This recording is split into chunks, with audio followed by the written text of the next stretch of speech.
All right, good evening. This is the Facilities and Transportation Committee. I have here Chair Chris Gretsch, Mr. Jarek, Mr. Olafson, and Mr. Withers.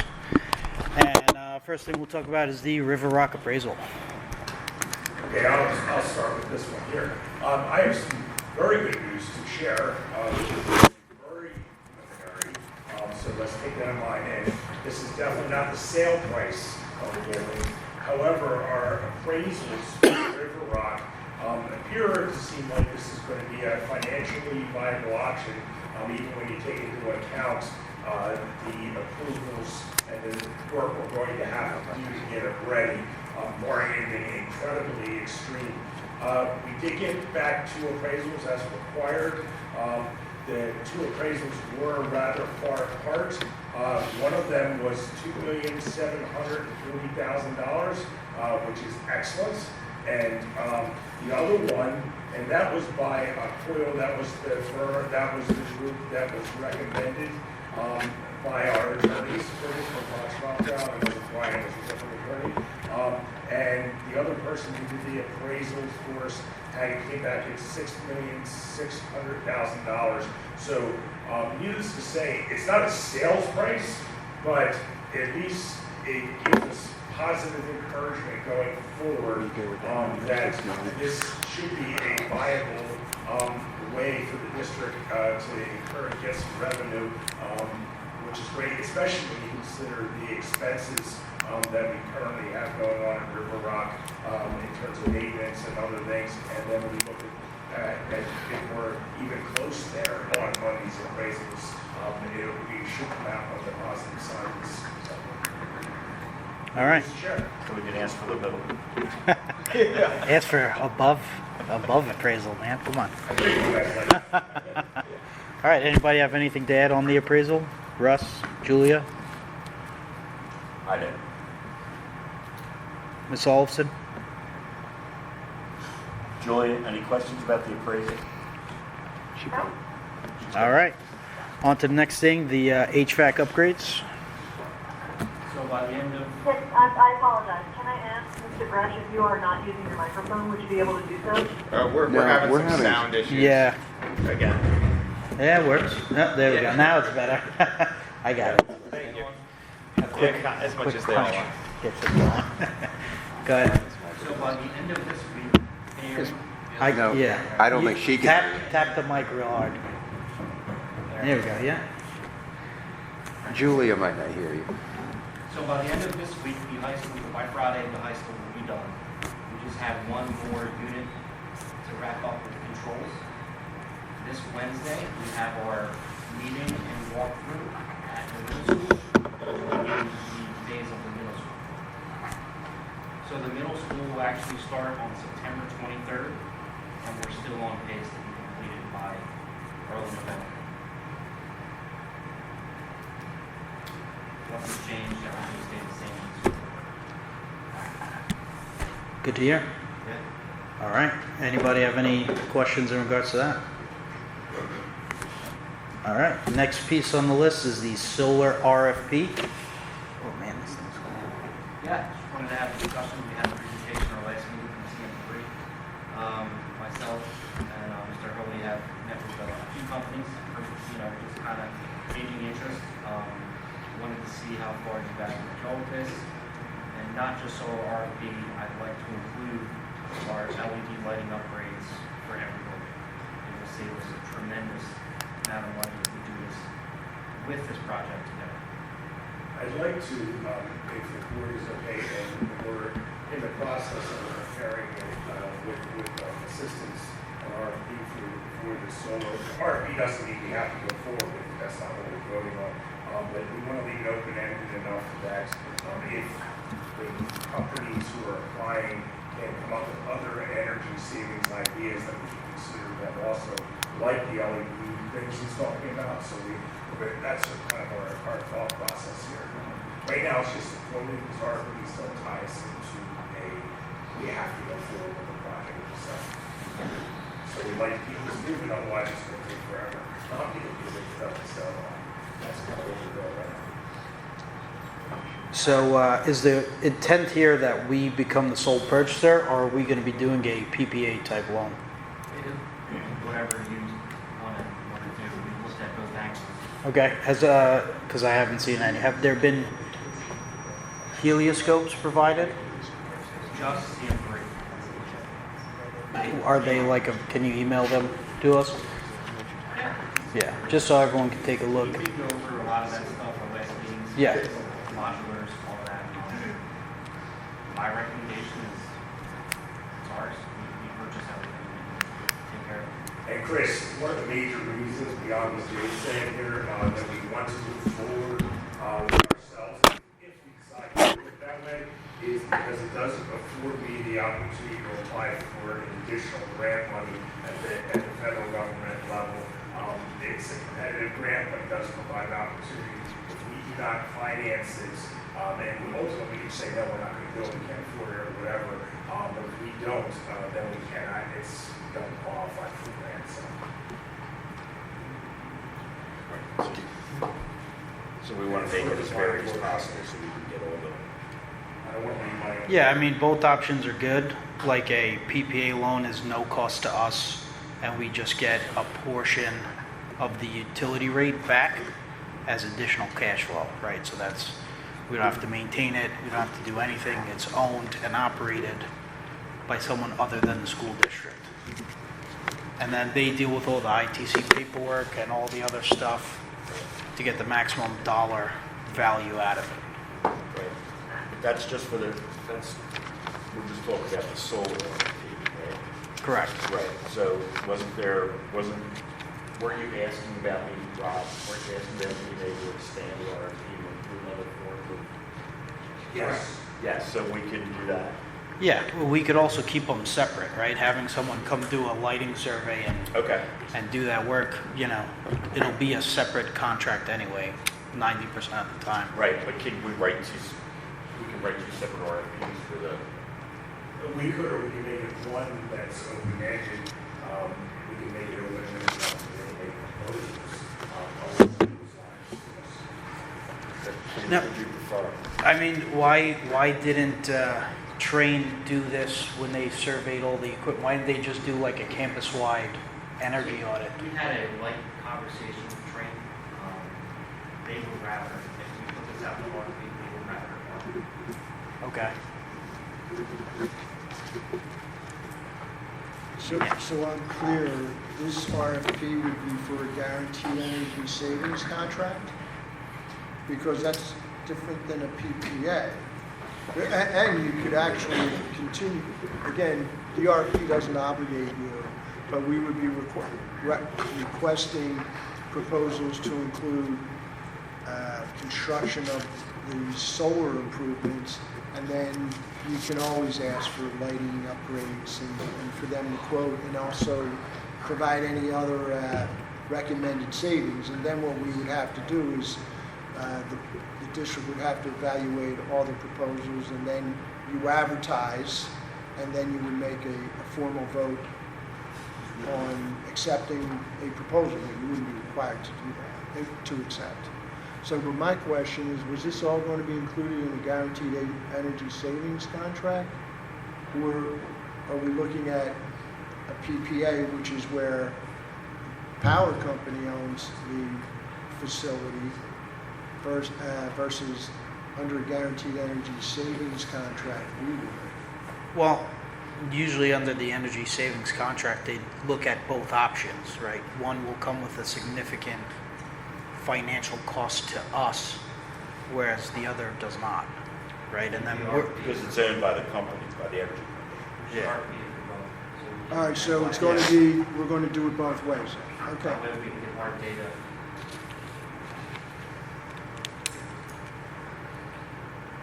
So we're doing it by RFP. Yeah. Whatever gives us the greater options to draw from, Yeah, that will definitely. get. Yeah.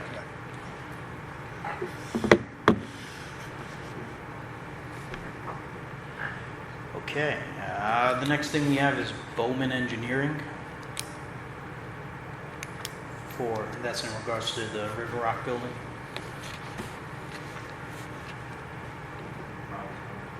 Sure.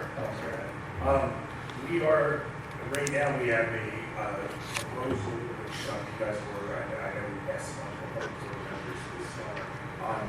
The prior engineer, County Township, as I understand it, what they had to do is they did certain things for us with our local engineer. However, the scope of what they wanted also involved PennDOT, and that was going to take an extraordinary amount of time for the current engineer to work through that for us. He recommended that we work with this group, Bowman, and because they frequently work with PennDOT and they can keep the project moving for us. This is the quote from Bowman. We did have it modified, their original proposal. It puts the caps, because I know it was concerned about it being open-ended, which was very fair, and we basically have to approve, and I think it's $18,900. Not to, that's the not to exceed. Yeah, and so we would have to come back, and then, so that was inserted there, as well as a few other things that are legal to help us with. So we would like to continue this project moving forward, because again, I think this kind of all ties together with our project of selling the building, and the faster we do it, the more quicker we can realize some of the savings.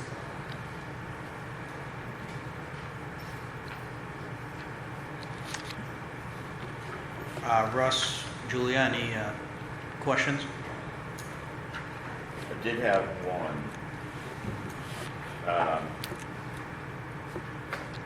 When I printed this, I didn't print all the pages.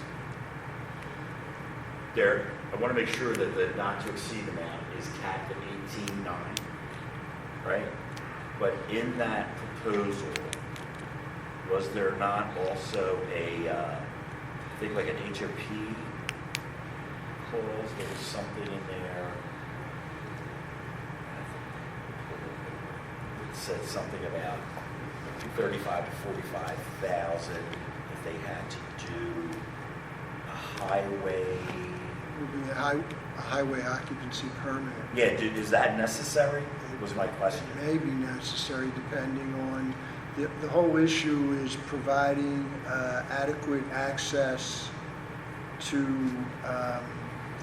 the River Rock Right, facility.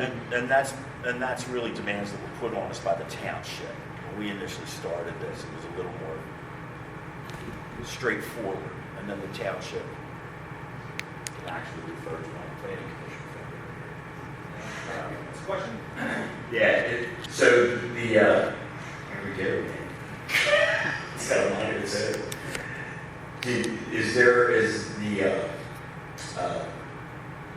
The township, when we initially wanted to do this, we thought it was just going to be a straight egress between Old Airport Road and then down to, what's the road? Daniel Boone Drive, right? But then the township wanted a little more accessibility.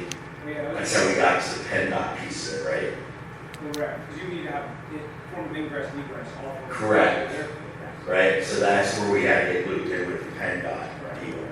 Right. That's what brought us to that. So now we find out our engineer can't perform the PennDOT application after the process is over. $20,000 So we later, did that yeah. a little bit earlier in the game. Yeah. So, all that aside, now we are where we are. So, the only question I had looking at the proposal was, is that HOP going to be required? Can we find that out? I don't think we would I know don't- until after. You're not going to know until you start. Yeah, Right. so PennDOT has to come in and do their study for transportation. So, in the proposal is a traffic impact study, Correct. That's right, which is part of the cap 18.9. That's correct. Right. Right, so as part of that traffic impact study, is that where we get to the HOP? Yes. Is that what If- pushes us into that? That would be our second phase of that contract. Right, but that's if it hits or comes near a highway, isn't it? Well, but is Old Airport considered a state road? Isn't that part of the issue, right? That Old Airport's considered a state road. Okay. So that's where the HOP might kick in. That's Right, correct. correct? Yes? Right. All right. Okay. So I just want to make sure that we're clear about the expenditure. Agreed.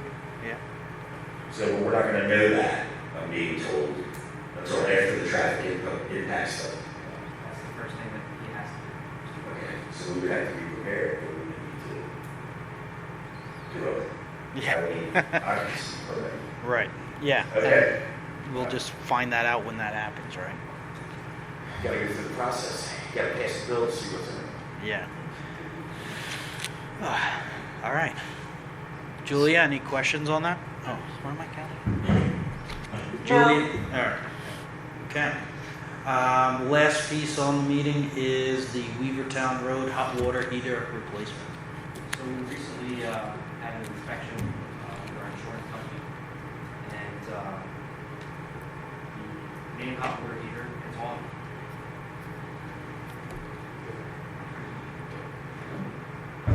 There you go. Oh, there you go. Just move over. Now, Julie, I can hear you. This thing on. Hold on.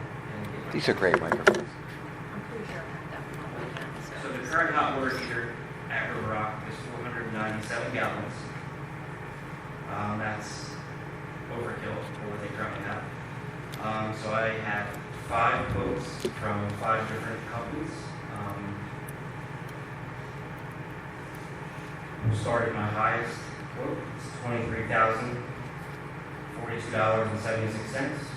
And then my lowest quote is $14,230. And that is for a BTU 199 energy efficient hot water heater. Taking the current hot water heater out is a very big project. It's going to take 4 guys, 4 lifts. It is a lot of stuff, and there's hardly any access. Can't So just. I'm proposing to go with our lowest bidder, $14,230. And how efficient is that? It's energy efficient. I actually have I have everything here. Guys, will take a look. Do we know what we need to Correct. be Yes. efficient? Yes. So this is exactly what we need. I've also met with 2 engineering companies, and just wanted to confirm that getting a smaller hot water heater will still function properly for the building and when we sell the building, and it will. So that lowest bid would be, Correct. meet the needs of the Yep. building? It is an A.O. Smith cycle, one of the newer ones, energy efficient ones, and there is a rebate savings on this as well. Can we leave the existing one abandoned in place? No, Yes. because it's leaking. That's what I was going to say. We have 60 days to replace that. That's what I thought. That was that Just now. unplug it and call it a day. Can we chop it and take it out, or does it have to utilize all this additional manpower? If not, Chris and I can do this. I have pictures. Can I Yeah, ask you a quick please. question? Sure. Go ahead, Julia.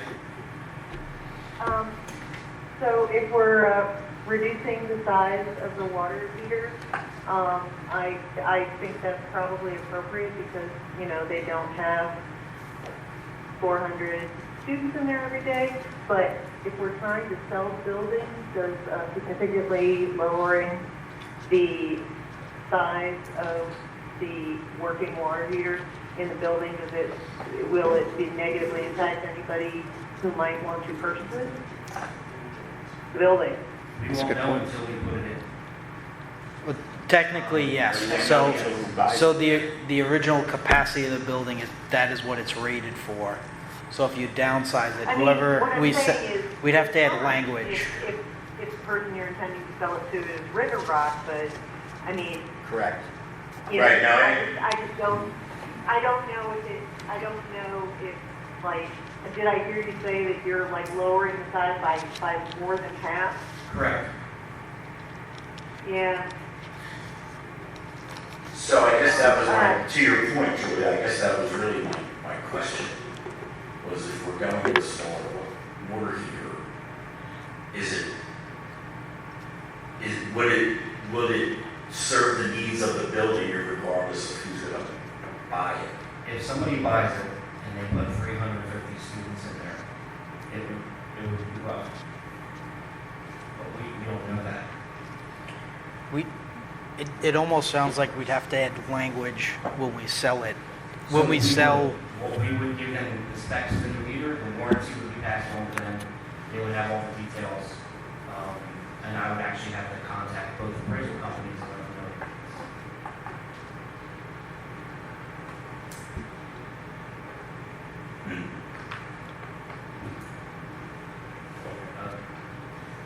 $497 per meter is probably 40 grand to put in. Yeah. So if whoever purchases it could put in a second operator if they wanted to. Right, so in these proposals, are they adding in sort of the piping Lines, to, vents, all that. no, so are they adding in the piping to add a second unit? No. Okay, so it'll just be the one, but there will be space to add another to Correct. bring it back up. Yeah, there was definitely space on the pad if they wanted to put a second one. Okay, that's good to know. Do you want to see the leak? Yeah.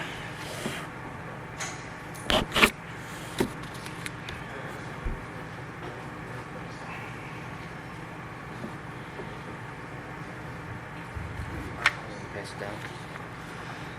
Yeah, I know when I did my building, I took it as the existing wherever it was, and then I put on the units and expanded it. So much to accommodate the needs of what I was doing. Take a look, pass it down. So I mean, really, that's, would be a simple wire. Yeah, They and, won't and, expand it, and they won't expand it. we have the ability, who knows, whoever buys it could just knock the whole building down if they wanted to. So we just have to make sure we detail that. Right. Just disclose it, just like, Yeah. let's say, for instance, a toilet, we gotta replace the toilet or a sink, it's gonna be the same thing. Right. Okay. Time. Yep. All right. Well, So I that. would need you guys to vote on that, so I can get that moving. because Ah. We have 60 days. I think Chris and I think that you have plenty of room for the new hot water here. Just turn the pipe around. You'll see. It's pretty much clear.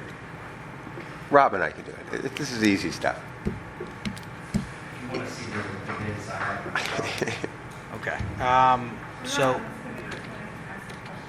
If you're done, can I ask a question? what? I think we got to vote on this to bring it into the cow, correct? Correct. Yes. So yes on the. I had a question on the solar.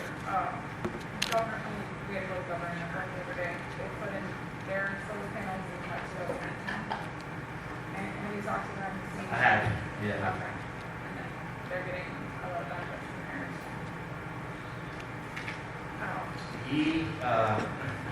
They have not fully seen the fruits of the labor just yet. So, because they did just put them in 2000.